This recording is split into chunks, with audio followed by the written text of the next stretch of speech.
Assalamualaikum warahmatullahi wabarakatuh. Halo teman-teman komunitas kajian ilmu manajemen pendidikan. Perkenalkan, saya Muhammad Tia Zahran dari Manajemen Pendidikan 2018A, Fakultas Ilmu Pendidikan Universitas Negeri Jakarta. Pada video kali ini saya akan membahas tentang pengantar dari Balance Scorecard. Video ini dibuat sebagai tugas pengayaan literasi mata kuliah manajemen keuangan yang diampu oleh Bapak Amril Muhammad. Yuk sama-sama kita dengarkan pembahasannya. Pembahasan kali ini merupakan salah satu bab yang berjudul Balance Scorecard, sebuah pengantar. Yang pertama ada pengertian dari Balance Scorecard. Balance Scorecard di sini merupakan sebuah perencanaan strategis dan sistem manajemen yang digunakan oleh suatu organisasi untuk menyelaraskan visi dan strategi organisasi, meningkatkan komunikasi internal dan eksternal, dan memantau kinerja organisasi terhadap pencapaian tujuan strategis. Yang selanjutnya yaitu ada manfaat penerapan Balance Scorecard. Yang pertama yaitu memungkinkan organisasi untuk terus memantau perkembangan dalam membangun keunggulan kompetitif dan meningkatkan nilai aktivitas tak berwujud yang dibutuhkan bagi masa depan organisasi. Yang kedua yaitu menjaga agar tidak timbul pandangan yang sempit atas kinerja organisasi yang akan terjadi apabila hanya digunakan tolak ukur tunggal dalam motivasi dan mengevaluasi kinerja unit bisnis. Yang ketiga, menjembatani pengembangan dan formulasi strategi dengan penerapannya. Yang keempat, menumbuhkan konsensus dan kerjasama di antara para senior eksekutif dan anggota organisasi yang lain. Yang kelima, menerjemahkan sebuah visi menjadi tema-tema kunci strategik yang dapat dikomunikasikan.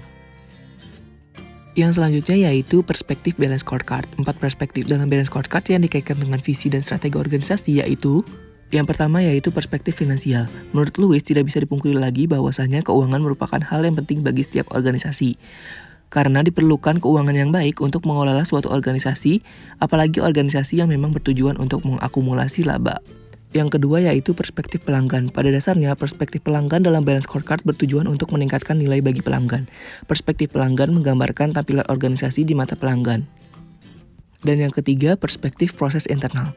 Dalam perspektif proses internal, suatu organisasi melakukan identifikasi berbagai proses yang sangat penting, di mana organisasi harus melakukannya dengan sebaik-baiknya karena proses internal tersebut memiliki nilai-nilai yang diinginkan pelanggan. Yang keempat yaitu perspektif pembelajaran dan pertumbuhan karyawan, manajemen, dan organisasi.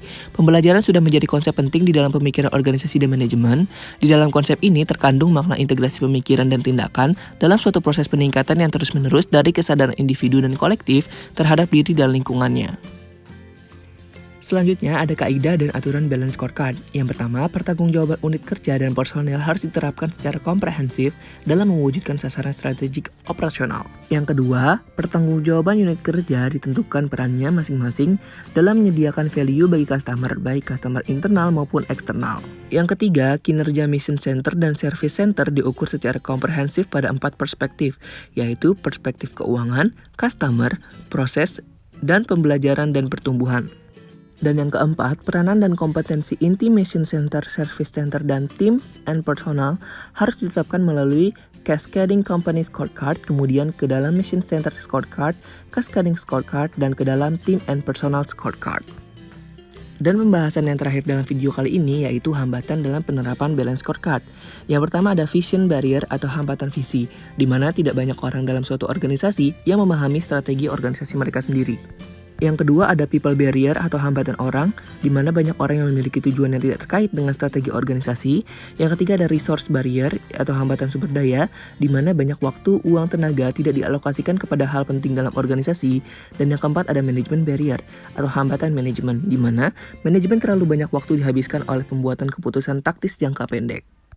Nah, sekian pembahasan dari saya. Semoga video ini dapat membawa manfaat bagi teman-teman semua ya. Jangan lupa like, komen, dan subscribe channel Kuki MP.